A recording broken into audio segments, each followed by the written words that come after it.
अस्सलाम वालेकुम दोस्तों, बहुत ही जबरदस्त खबर लिए एक बार फिर मैं हाजिर हूँ। ऐसा नहीं चलेगा। अर्जुना राणा टुंगा ने भारतीय क्रिकेट बोर्ड को आड़े हाथों ले लिया।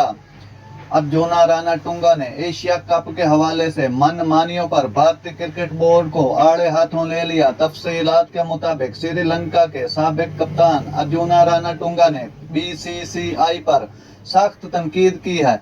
उन्होंने एशिया कप में एक टीम को फायदा दिया गया जो तबाहकुन असरात को जन्म देगा।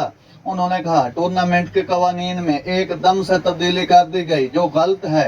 पाक भारत मैच में रिजर्व डे रखकर भारतीय टीम को फायदा दिया गया। अर्जुना राणा टुंगा का कहना था कि जब ये सब हो रहा था तो एशियन क्रिकेट काउंसिल और आईसीसी कहाँ थी। एक बोर्ड ताकतवर है, एक शख्स ताकतवर है, ऐसे नहीं चलेगा। नाज़रीन, ये थी जबरदस्त खबर जो मैंने आप तक पहुंचाई। अगर मेरा वीडियो अच्छा लगा हो तो चैनल को सब्सक्राइब जरूर कीजिएगा। अल्लाह हाफिज।